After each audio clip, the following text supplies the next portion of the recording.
Découvrez le service hospitalité de Troyes Champagne Métropole. Un accompagnement sur mesure pour votre entreprise et vos nouveaux collaborateurs. Logement, inscription aux écoles, accompagnement emploi et tant d'autres services.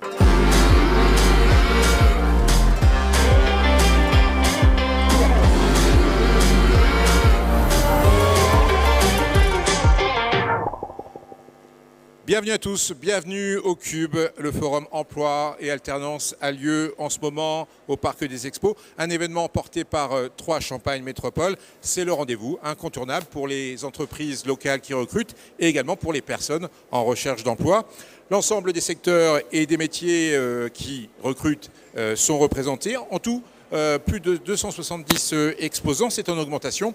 Ce forum, c'est aussi l'occasion de faire un arrêt sur image sur la vie des entreprises et notamment les carrières au féminin. Pourquoi en parler? Tout simplement pour encore briser des codes, des préjugés. Je vous donne un exemple sur la direction d'entreprise en France. Pendant longtemps, seulement 25% des chefs d'entreprise étaient des femmes, ce qui n'est pas très glorieux. On approche les 30% aujourd'hui. Mais ce n'est pas le seul exemple qui montre que l'égalité homme-femme reste un objectif et pas forcément une réalité. Sur ce plateau, nous avons donc invité des femmes qui connaissent bien la vie professionnelle. Elles ont plusieurs carrières derrière elles et elles sont également chefs d'entreprise. Je vais d'abord donner la parole à Françoise Bourgoin en tant que présidente de l'association Créer comme elle. Bonjour.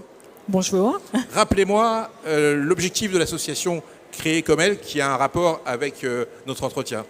L'association Créer comme elle soutient et accompagne l'entrepreneuriat féminin dans l'Aube et les départements limitrophes. Aujourd'hui, on est à peu près 160 adhérentes auxquelles on propose des temps de partage, des ateliers pour monter en compétences, pour prendre soin d'elles, qu'elles soient porteuses de projets, jeunes créatrices ou créatrices déjà bien installées. On va parler justement tout d'abord de l'entrepreneuriat au féminin. Que disent vos membres sur l'époque, sur aujourd'hui? Est-ce que c'est plus facile d'entreprendre aujourd'hui qu'avant quand on est une femme? Alors la bonne nouvelle, c'est qu'il y a de plus en plus de femmes qui entreprennent. En création d'entreprises individuelles, aujourd'hui, on doit être à 43% de femmes, ce qui est presque la parité, donc ça c'est une super bonne nouvelle.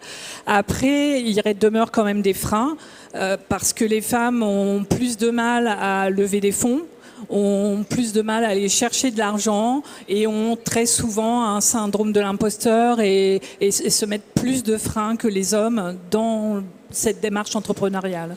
Ce chiffre 43%, c'est sur les nouvelles créations d'entreprises, c'est ça, hein? Oui, les entreprises individuelles.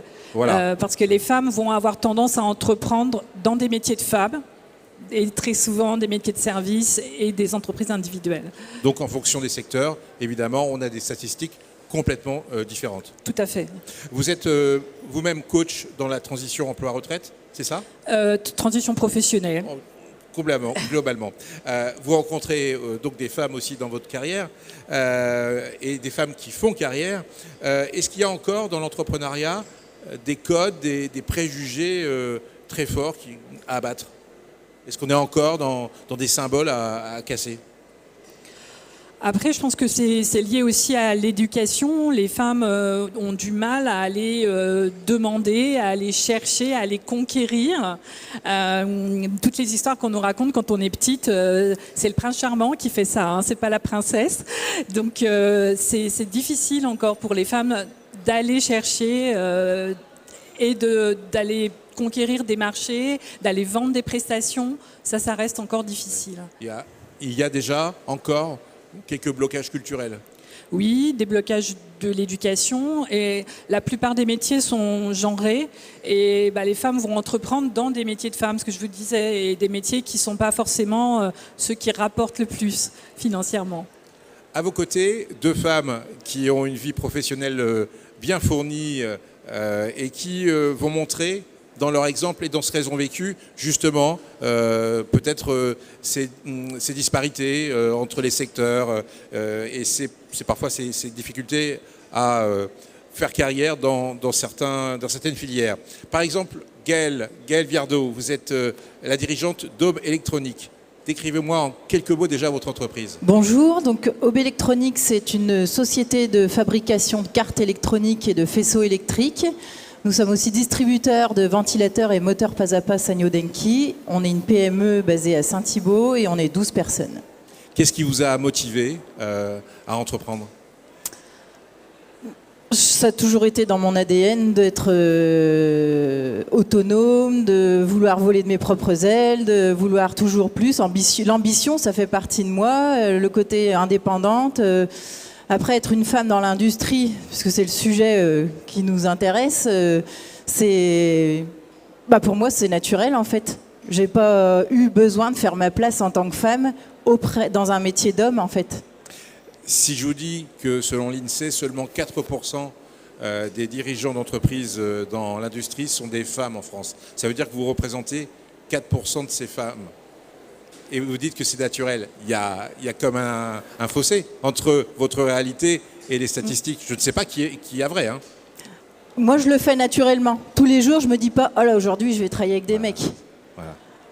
Tous les jours, je me dis, je vais au travail comme n'importe quelle femme va au travail. Il se trouve que je suis chef d'entreprise, je me bats tous les jours pour mon entreprise. J'ai aussi des grandes gloires avec mon entreprise et mes équipes. J'ai avec moi des super équipes. D'ailleurs, on est en parité presque parfaite. Donc, j'ai à la tête de mon atelier filerie une de mes chefs qui a 25 ans d'ancienneté et elle s'impose en tant que femme sans difficulté. C'est super gratifiant. Maintenant, de faire partie seulement des 4% chefs d'entreprise féminines, c'est déjà bien. Et ça va continuer à s'améliorer, il n'y a pas de raison. Françoise Bourgoin, ce paradoxe entre le fait que, oui, on est en 2025, ça choque et ça me paraît naturel que ce soit un homme ou une femme, on dirige une entreprise dans l'industrie. Évidemment, moi aussi, pour moi, c'est naturel. Pour beaucoup, peut-être qu'ils nous regardent, c'est naturel. Et pourtant, les statistiques sont encore assez négatives. Comment expliquer ce paradoxe ? C'est très intéressant parce que ça prouve que c'est tout à fait possible, que c'est naturel pour Gaëlle, donc c'est une question de posture. C'est que si on se dit que c'est possible, on le fait, c'est ce qu'a fait Gaëlle. Ça rejoint les histoires de dogmes, de culture, d'éducation. Moi, j'ai jamais été confrontée au problème d'être avec des garçons. J'ai toujours moi-même grandi. Si je reprends aussi loin, parce que c'est pas la première fois qu'on me pose la question, pourquoi une femme à la tête d'une entreprise dans l'industrie ? C'est sûr que ce matin, je discutais avec une des exposantes. On doit être 4 dans l'industrie, en tout et pour tout, quoi, dans l'Aube. Chef d'entreprise, femme. Donc c'est très peu. Amélie Ramet, vous êtes consultante et formatrice dans le développement durable. Vous dirigez Symbioscope. Avant de parler de Symbioscope, vous avez eu aussi une carrière dans l'industrie, pas forcément en tant que dirigeante, mais en tant que cadre. Comment vous avez vécu ces années-là ? Est-ce qu'on reste dans un monde d'hommes ou est-ce que les choses se sont assainies, si je puis dire, au fil des ans ? Bonjour. Oui, effectivement, donc avant de créer ma structure, j'ai travaillé 15 ans dans l'industrie cimentière. Principalement dans le béton prêt à l'emploi. Je rejoins complètement ce que dit Gaëlle. Moi, je me suis jamais posé la question d'être une femme ou pas. Jusqu'à mon premier entretien d'embauche, on m'a dit « mais ça vous pose pas de problème d'être une femme ?» Donc au début, j'ai pas compris la question. Ensuite, j'ai compris qu'on me disait que j'allais être dans un monde d'hommes. J'ai toujours voulu être ingénieur. J'ai été ingénieur. Je veux dire, ça n'a jamais été une question pour moi. C'est pas comme ça que je me définissais. Et je pense qu'il y a aussi la société nous définit avec notre genre, mais c'est aussi à nous de définir notre principale propriété, bien sûr. En tout cas, c'est. Oui, je te rejoins complètement, Amélie. C'est vrai que c'est naturel et du coup, il n'y a pas de barrière. Et on s'intègre aussi bien dans un univers industriel qu'on pourrait s'intégrer dans un univers de pâtisserie ou autre. Et pourtant, en préparant l'émission, vous m'avez donné des statistiques qui, parfois, ne collent pas avec cette réalité qu'on a l'impression de vivre. Que l'on soit cadre ou autre, vous avez des chiffres qui montrent qu'il y a encore du travail. Oui, effectivement, en fait, ce qu'on voit, c'est que, alors pas que industrie, on va dire en grosses entreprises, plus l'entreprise est grosse, plus le taux de pourcentage de femmes dirigeantes diminue.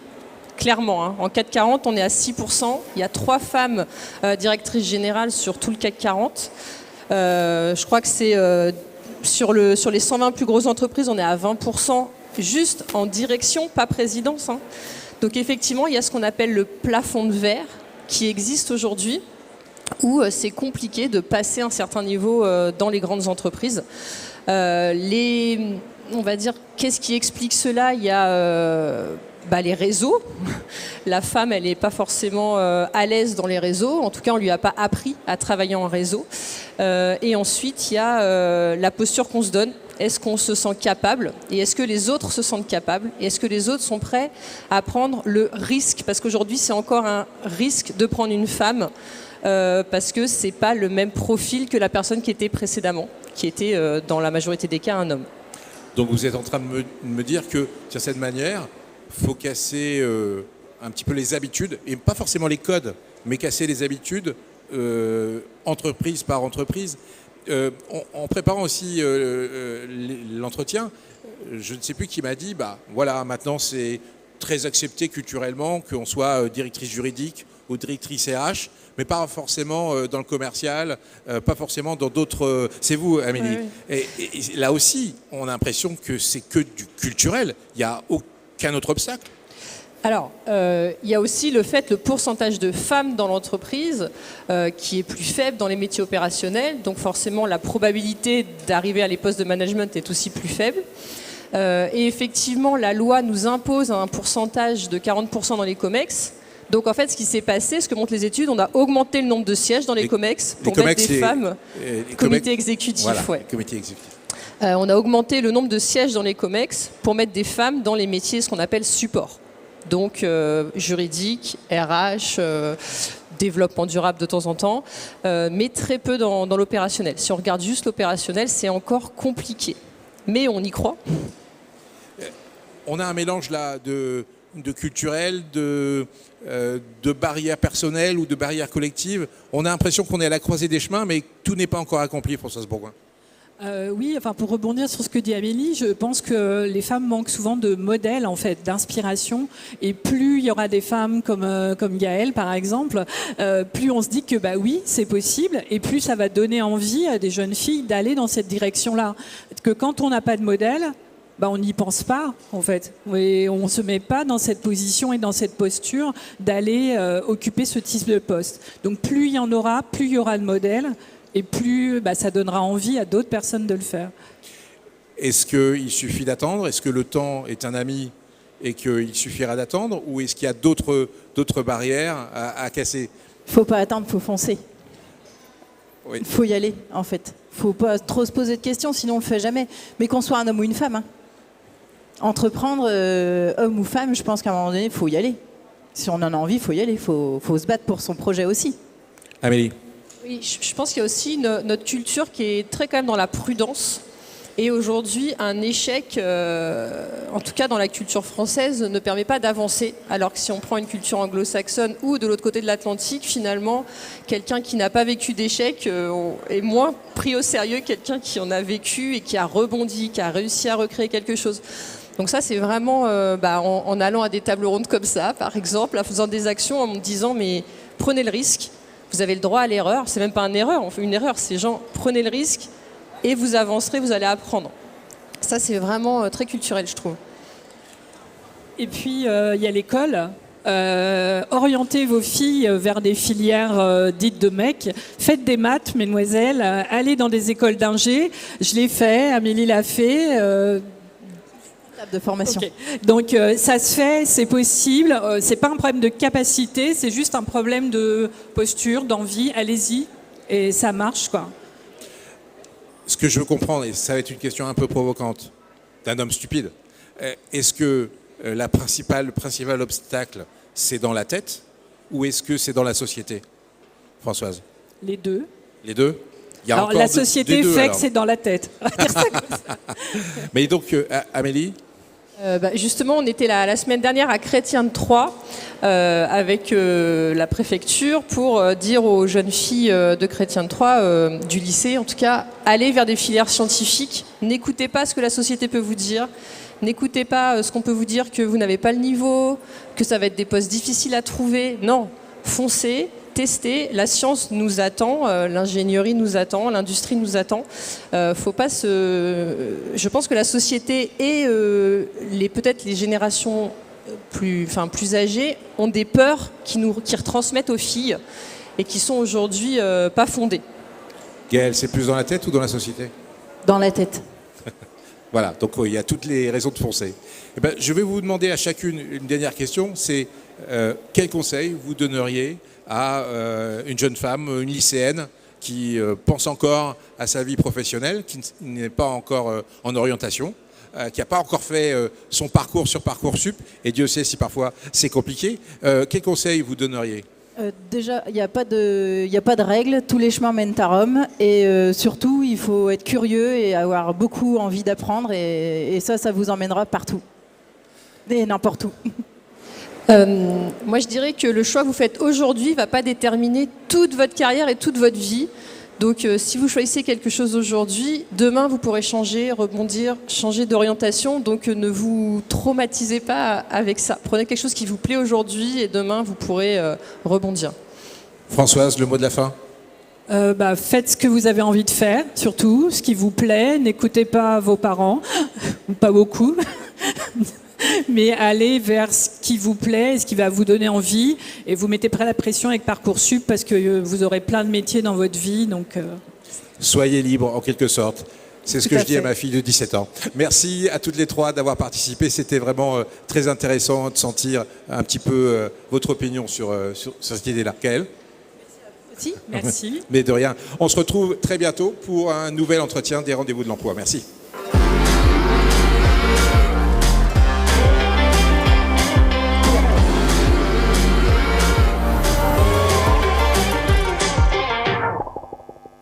Découvrez le service hospitalité de Troyes Champagne Métropole. Un accompagnement sur mesure pour votre entreprise et vos nouveaux collaborateurs. Logement, inscription aux écoles, accompagnement emploi et tant d'autres services.